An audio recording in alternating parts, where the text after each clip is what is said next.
Hi guys, and welcome back to Crafty Quilting Designs. I hope you're well and you're having a really great day. For those of you who are new to the channel, thank you for joining me today, and I hope you consider subscribing and remain one of my faithful subscribers. Let me have a drink. It's amazing, my throat only gets dry when I start recording. All the other times it's fine. As soon as I start talking to the camera, there it is, it kicks in. Anyway, today I did something new and I tried a quilt as you go. So you're probably saying, well, why would you even bother doing that? Because you can quilt already. Yes, I know I can quilt already, but I just wanted to try something new. I've seen or heard about it quite a lot of times. I know I see the thumbnails, never really watched a video on it. Because as I said, it wasn't really my kind of style, to be honest, of actually doing a quilt as you go, but I just thought I'll have to go and see what the process is like. So stay till the end and you'll hear me sort of round up what I actually think of the whole process, for my likes and dislikes, or the teacher in me says my advantages and disadvantages, you know, of actually making a quilt in the non-traditional sense, or it is always in the traditional sense these days. I used a layer cake for this one. I didn't add any sashings, I did without it. I just joined the blocks together, but then again I use my own technique. Let me know what you actually think about it, because as I said, it's the first time I'm actually doing it. It was all right. I'll be frank, it was all right. It came together very quickly, more quickly than I actually then I was surprised. So definitely I will do another one again. This time I'll actually add sashings to it to see what it turned out like.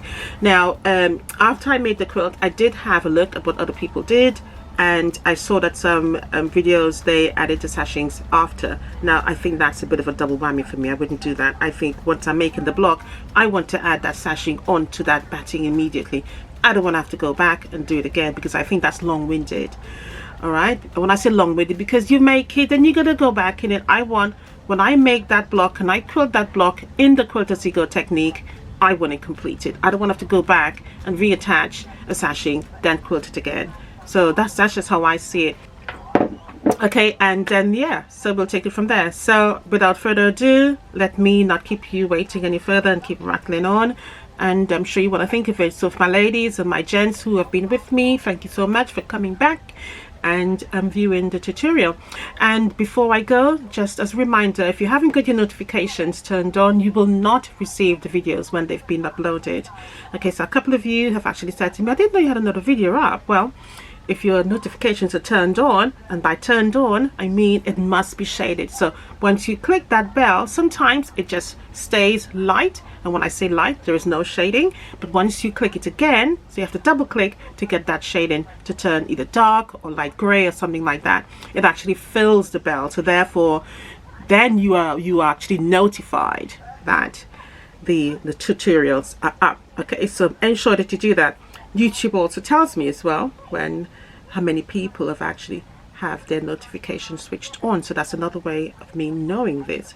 So, but I think I've got about 2,500 approximately subscribers there, and only 300 of you have actually switched on your notifications. So as much as you are subscribed, it's very important that you switch on your notification bells, because that ensures that you know when the video is up, and it allows my channel to grow. So it's a bit of a give and take here, really. You know, I put the video up, you watch it, my subscribers, my subscription goes up. So it's a give and take. So that's literally the way it works. So you must ensure the notifications are switched on. So with that being said, guys, thank you so much again for coming back. Love you loads. Enjoy the video. Please let me know what you think of my technique, and if it's something you can actually do it again. I will be say though, I was surprised of how quick this quilt was made, especially the quilt top was really surprising. I can see why people use it, but it may not always be my go-to, but yeah, it was a really quick process.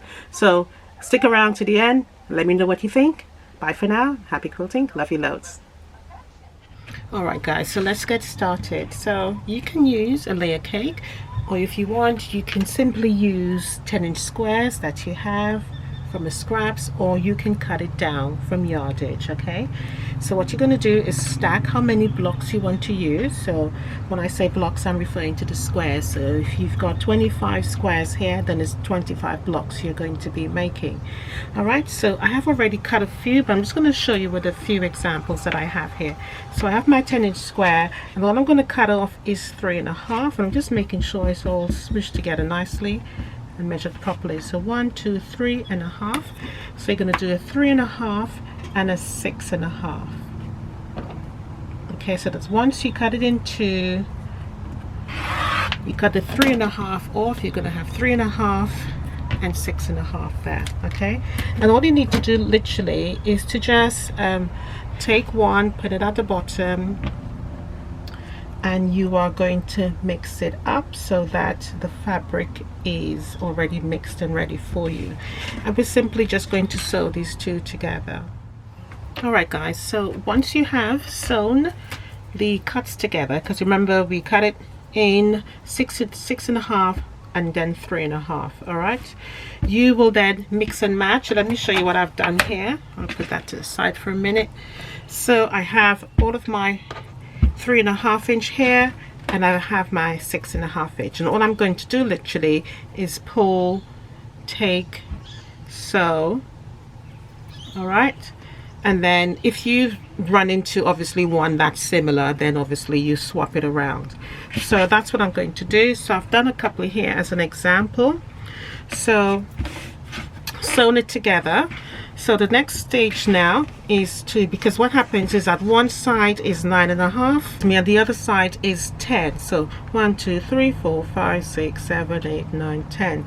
You're going to cut it in half basically. Just make sure you don't cut it from this side, because this edge here is your 9.5. All right, so you line up your ruler and then cut in half. Okay, and all I'm going to do now is then make piles. So I'll have piles of this cut. All right, and then obviously it's going to be mixed up again. Try not to put them in order. So once you've done that, the next objective now is to pull two different ones. So I'm going to pull this one here. I'm just going to put it in the shot so you can see it, and this one here together, and you're going to sew it back, but you're going to swap one around. So the smaller cut is at the top and the other cut is at the bottom. Okay, and then you're just going to line it up and sew it back again.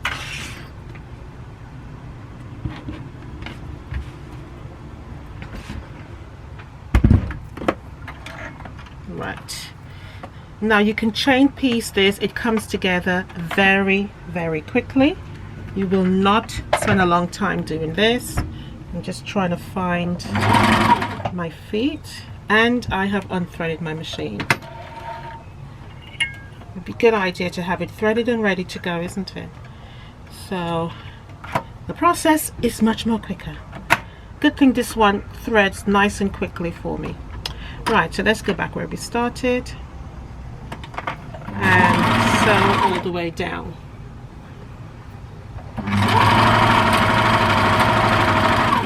Keep going, keep going.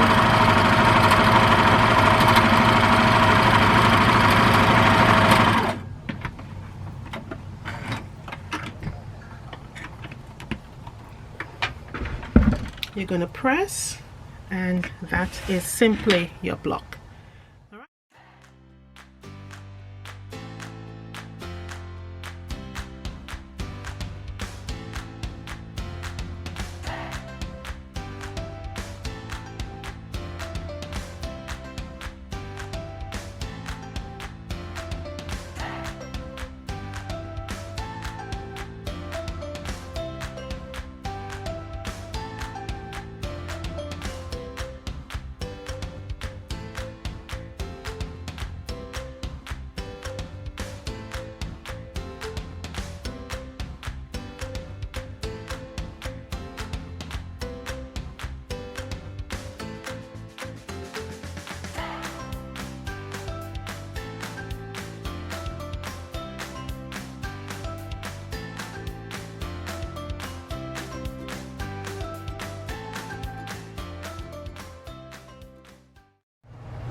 Alright guys, so I have laid out my blocks as an example just to show you what I intend to do to make the quilt as you go.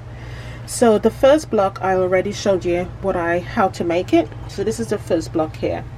Now because it's batting and it's cotton, obviously it sticks together with the batting quite easily. There is no fabric at the back for the backing as yet. What I have done also is just laid out some individuals just to show you what I intend to do. Now first thing, you can go ahead and make your entire block if you want, and then you can sew it down as I'm going to explain, or you can just continue with just the one and continue as you go. Remember, the block is the bigger square or the rectangle at the top to the smaller rectangle, and you just twist it upside down. So what I have done here is to get my batting, and I've done some markings.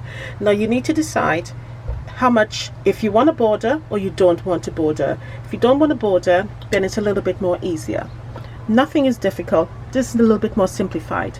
So if you don't want a border, you just need to measure or put some marking or a nice square away from the edge how much you really want, where you want to start on the batting, and then you can simply put your block there and start sewing on that line.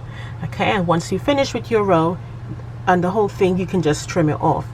However, if you do want a border like I do, so I'm going to lay my blocks out in 4 rows. So 1, 2, 3, 4. Okay, so what I have decided now is that I want to add 2 borders. So I've measured 4 inches from the edge to there. All right, and then I've marked my first line right to the top there, all the way down. Nice straight line. This straight line now becomes my guideline, and obviously 4 inches still at the top there to give me room for my border. And I've done the same thing on the end here. Now the blue line is for me to add another border. Okay, so this is my 4 inches from edge to edge there, and I've decided what I want to add another border. So this is 2.5 or 2 3/4, I can't remember exactly what it is, from this green line to the edge here.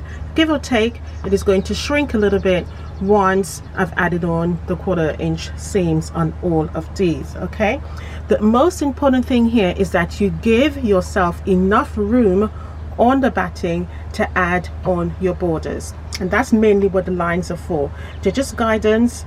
They're not, you know, you must work by the line. They're just guidance for you what you need to do. Okay, so just as a reminder basically. So that is it. So what I'm going to do is, so what I've done is I've drawn a line all the way down. Now you got 2 ways of doing this. You can get the whole batting as I have here laid out, or what you can do is cut it. So I've done another line at the bottom here. So I've drawn my first line down, and I've just drawn a line to the bottom here. So what I'm going to do is to create this quilt as you go in rows. So I'm going to cut my batting all the way down that green line there.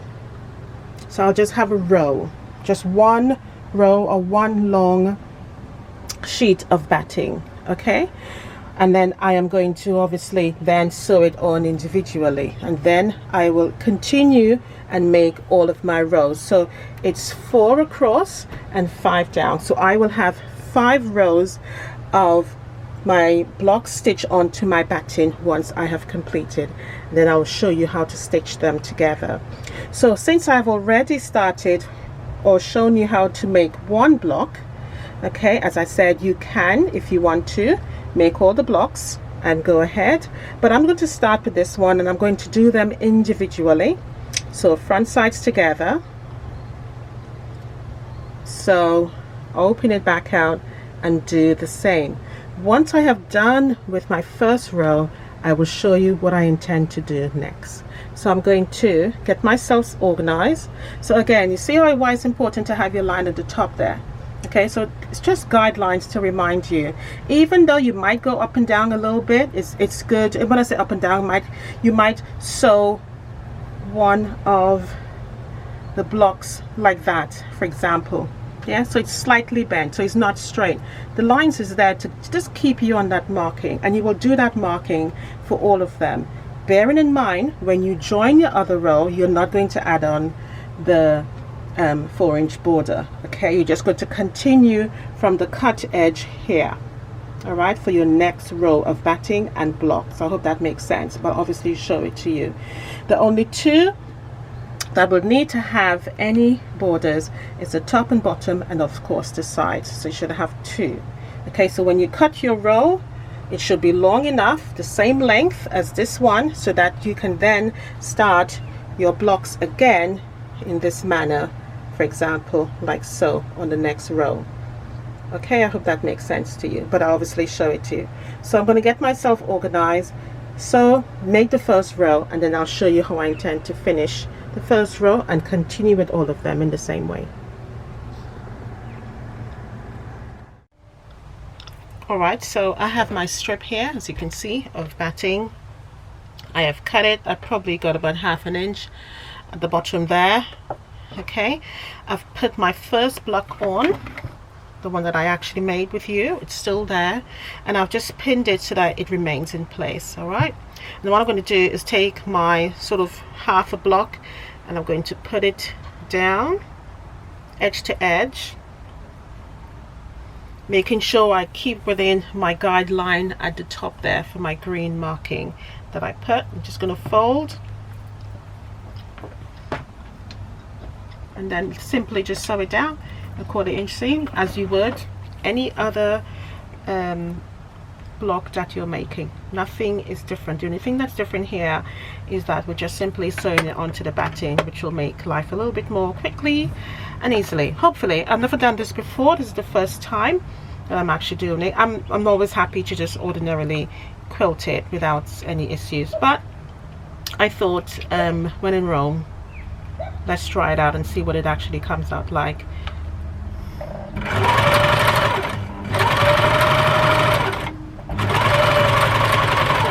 I would say if you have a walking foot, definitely use that. I do have my 1/4 inch foot here, only because obviously I was using it before to make the blocks.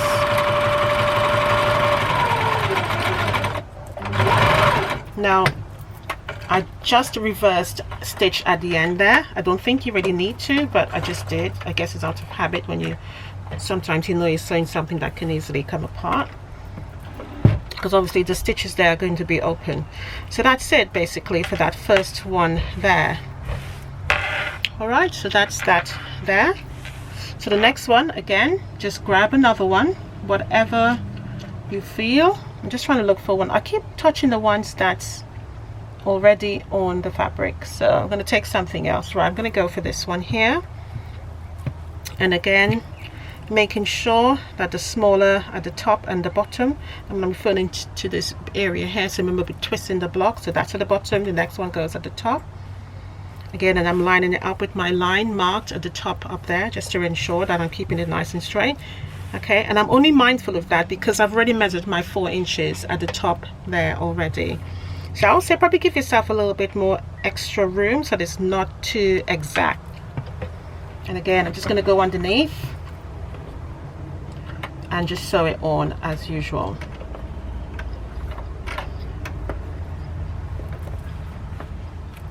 This should come together quite quickly, to be honest. I can't see it taking long to do, because you're literally doing 2 jobs in one here.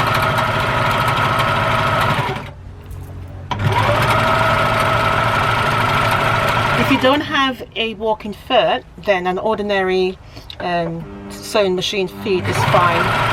Sort of the everyday one that you use, or the utility one, it's fine. And again, I just double stitch at the end there.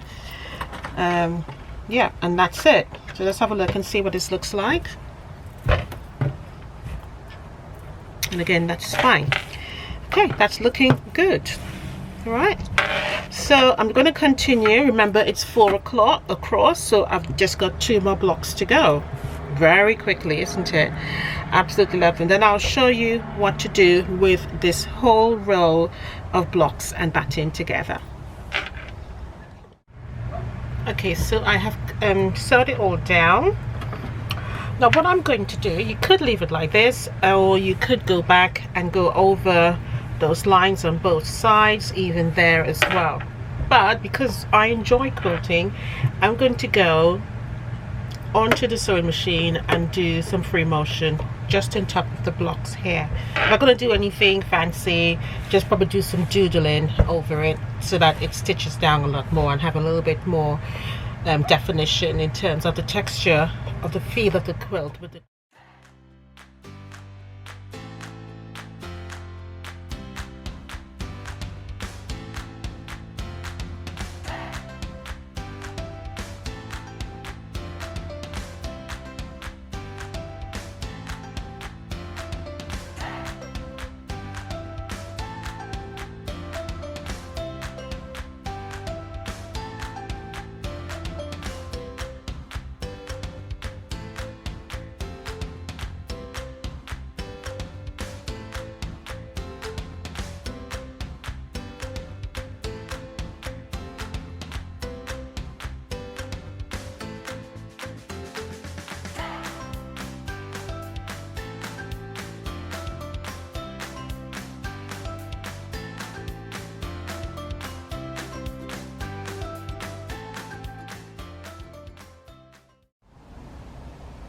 Okay, once you've done the first row, like I have done here, obviously it's quilted, as you know, just the top side anyway. I have now started the second side, so I've pinned my first block down here, just so that to make sure it doesn't move, and I've lined up the edge of my batting there, so that I can ensure that I continue with the same positioning there for the first one, and then obviously I will continue with the sewing and flipping. All right, well in this case it's flip and sew, so fold over your 1/4 inch, fold back, and then continue. All right, now what I did rather than did, and I'll show you what I did now. So I did 1 2 3 4.5. all right, so I felt it was a little bit small, so I just thought I'll add on the extra. Okay, so I'm going to continue with that same amount all the way through, so hopefully you can see a better impression here of the quilting. Okay, now I just used white so that it falls into the pattern, or in this case the print, because there's lots of print in this quilt. So rather than add another contrasting color, I just thought I'd add a color or use a thread that blends in with the actual fabric itself, but you can still see the textures, which is what I love. Right, so I'm going to continue with this now, and I'll do the same thing when I get here, and once I've pinned it all down.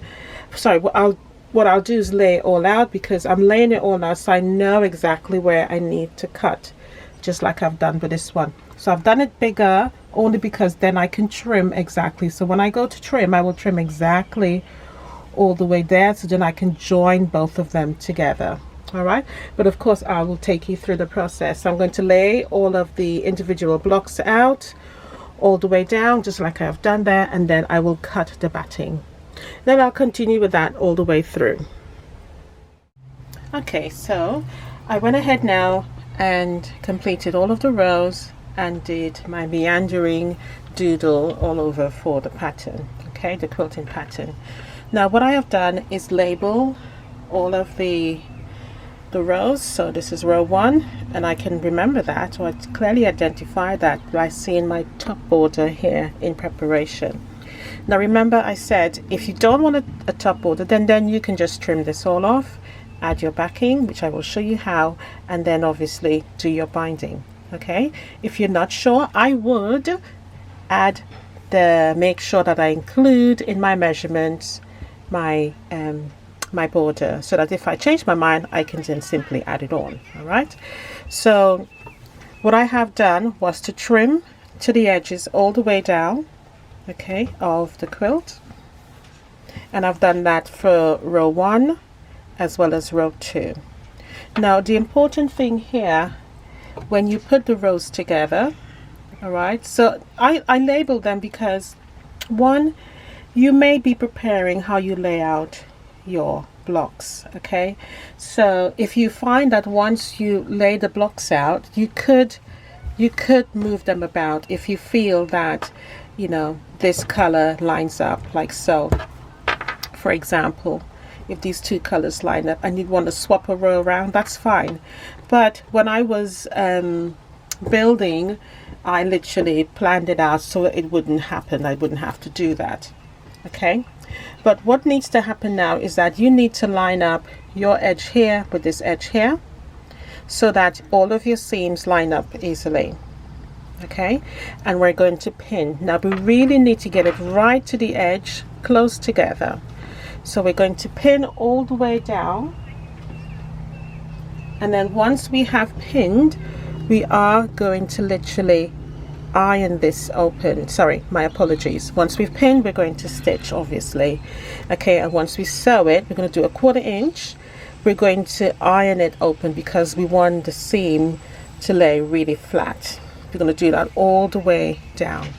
But before, as I said, you line up everything so that each middle seam here lines up with the previous one as shown there. So that is what we need to do. Okay, and then we can go on the machine and add that. Now, if for some example like this one here where it's slightly off, I would, because I haven't got the backing on as yet, I could still give it a little bit of tug, a little bit of a stretch, just to make sure it lines up there. Because remember, when we quilted this, there's a lot of tension in the fabric at the moment, so it's kind of pulled together. So I will then obviously then pull it so that it lines up, and that's the reason why for pinning, so that we hold it in place. Because if we sew it as it is with it being relaxed, it will come out like so. Now, bearing in mind that is not a major problem. Okay, I would not stress over that. But if you want it lined up, which I do want it all lined up, I will then definitely make sure that I just give it a little bit of stretch, a stretchy stretch, just to make sure everything lines up properly. Okay, so again, trim all the edges, make sure it's lovely and straight. Then you line up and you stitch a 1/4 inch, and then we're going to iron that seam open. We're going to do that with all the rows, and then we're going to move on to, I'm going to show you mine, and once we've done that, we'll then move on to the borders. Once the borders is completed, we will then move on to the backing, and then I'll show you how to do the backing. All right, or how I add the backing on. All right, so I'm going to move on to that now.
Alright, so I went ahead, completed all of the rows together. As you can see, everything has been joined nicely, lined up. You can see that's my row 1 there, my row 2, etc. Okay, now what I am going to do now is first to sew on my borders, and I have pinned my first border. I'm going to add 2 borders, so I've pinned my first border, so I'm just trying to remain with the same color that I already have in the quilt top. All right, well, in this case it's a quilt because, you know, It's coming together really nicely for a quilt as you go. As I said, first time doing this. I'm absolutely amazed at how quickly this comes together. So I'm just gonna go beyond there, the edge, because obviously when I eventually add on the final border, I will just trim this with the scissors and then obviously cut the whole thing round. So I'm going to pin there to start, and I'm going to sew it down, 1/4 inch seam yet again, all the way down there as normal. Okay, and then fold it over and press it back. I am not going to quilt it as yet. I am then going to add on the other border. Now, hopefully you notice that my batting here is smaller. So what I am going to do is add on another piece of batting there, and that's quite easy to do. Just do zigzag stitch to join it together. I wouldn't do a very tight stitch length, and on my stitch length here I have it at the moment at number 4. Okay, so it's quite loose, just to baste it together so that it holds, because I am going to stitch it over again. So I'm going to sew this one on, so it's going to fold over probably up to there or so. Then I'll still have enough room to add another one. So I'm doing the top borders first. So top borders on, then I'm going to do the side borders. All right, so once all of the borders are on, then I'm going to do just some wavy lines on the borders. I'm not going to do the meandering. It looks really lovely. Loving the texture on it. All right guys, so I went ahead and completed all of the quilting, as you know, and I've sewn on the the borders. So I've done a first border of 3 inches, and then I've done a second border of 4 inches. Now I haven't quilted the borders because remember I left enough batting on the quilt top so that I could add on the borders. Now what I'm going to do now is to trim it up so that it's the right size. Okay, and then I'm going to baste it, and I'm going to glue baste as normal.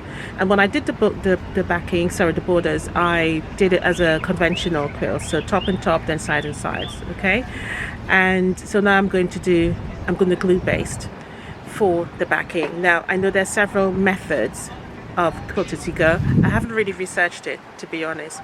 I just wanted to do it my way, and I will say that to you, for anything that you're doing, do it your way. It's something that works for you.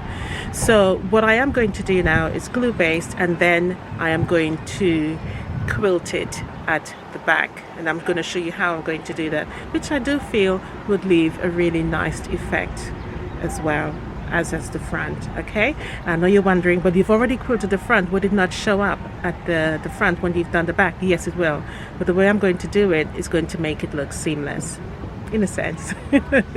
All right, so let me show you what I've done now. As I said, I'm going to trim and then glue baste, and then I'll show you the finished product. All right, let's go. All right, so you can see here where I've done the first border, second border as normal, so top border, okay, first border, second border, so 3 inches, 4 inches. And now what I'm going to do, and you can see the excess batting there. Now I could just simply baste it like that, but I think it might be a little bit difficult in the sense that I don't want to have too much excess backing, so I am going to trim it to the size that it's supposed to be. So you can see this area here was really, I was quite lucky, to be honest. I had to make sure and measure it that I had 4 inches there. So I started with 3, so obviously my finished border size here is 2.5, and then I started with 3 here. All right, sorry, 4 here on this side, so it's 3.5 and finished. So once I have obviously sewn it on with the binding, it will be smaller, but I had to measure this backing in to ensure I had the right size to actually fit in to this small area here. So well done for me for doing that. So what you need to do now is just line it up so that you have a nice straight cut across and come all the way down. So I'm just going to trim off the backing in size of the quilt top. So I'm going to call this the whole quilt top now. As you can see, the whole rest is quilted. I have not quilted here because what I am going to do, what I've added the backing on, I am going to do straight lines. So I may do something possibly different, but because I'm doing straight lines, I think it's easier because this is a quilt as you go. So I'm going to quilt the same sort of effect for the backing, so to ensure that all three layers has remained together. So I'm going to do that now, and then I'll show you. I may not possibly show you how to baste it, because I think you know how to baste a quilt already, but I will obviously show you the finished product. So let me get started on that. All right, so the backing is now on, and I'm going to quilt it. Now the way how I'm going to do this is to use the previous lines here on the quilt top that I created when I joined all of the blocks together. So I'm going to start, doesn't really matter because it's glue based pretty well, so I may start from one end and work my way across, or I may just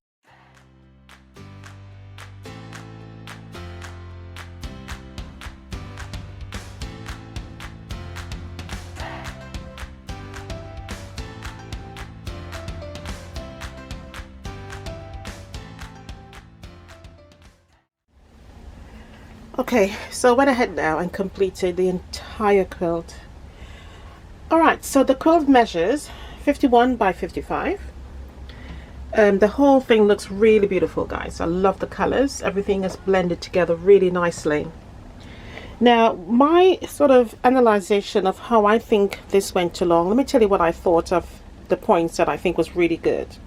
One, you can really boost your confidence using the quilt as you go method.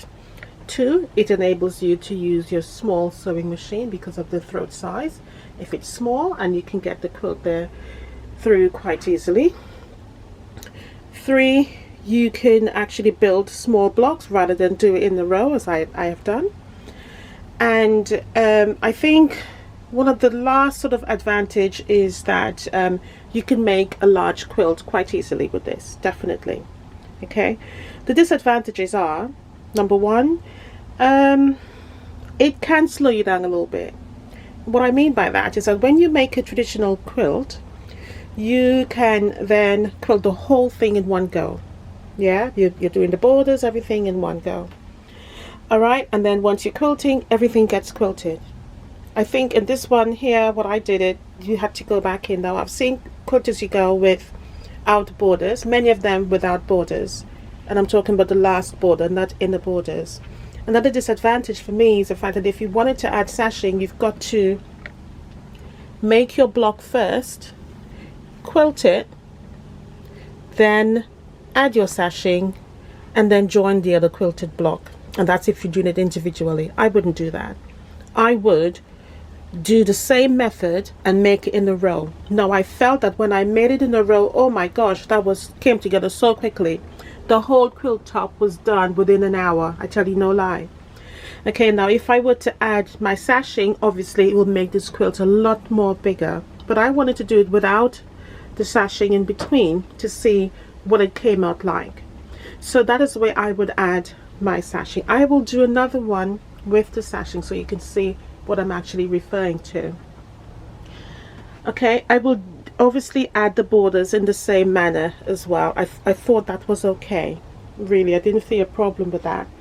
I don't know what you all will think about adding on the back as it is in a separate way. I did like it. To me, this was a positive that I had two different techniques, or two different quilting techniques on this. So I had the meander, as shows up really nicely there, and then I had this one here. Now I really wanted to get a really dark green, but I didn't have any. I only had the light green to actually work. Now I think if you were to do my technique, I would definitely say use a very high contrasting thread here, because then, especially if your background fabric is a light color like mine, it will really enable it to show up more. But doing it in that way, you will get two different quilting techniques there on your quilt.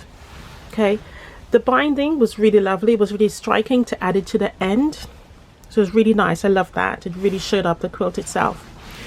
But overall, it was a really good experience.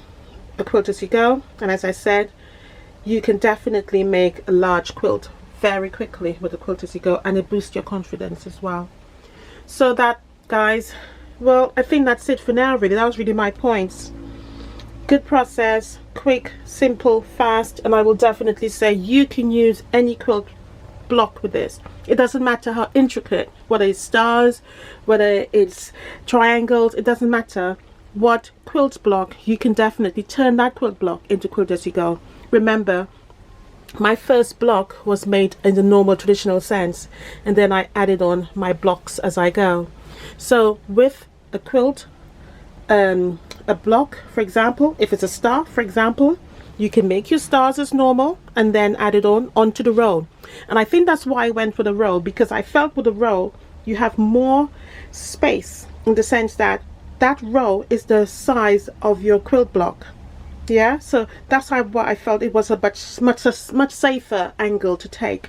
Whereas if I were to make a star and then to sew it on again individually onto the quilt top, onto the batting I should say, then I think it's a little bit more challenging in that sense. I think it's more time consuming, and that's what I mean by challenging, because for me, making the quilt is bish bash bong. It's not about taking too long to complete it. I don't like making quilts that takes ages to complete. I don't think that's what the process should be, unless it's a quilt that you're adding pictures on, it's a family quilt to give to somebody, then that's a different process.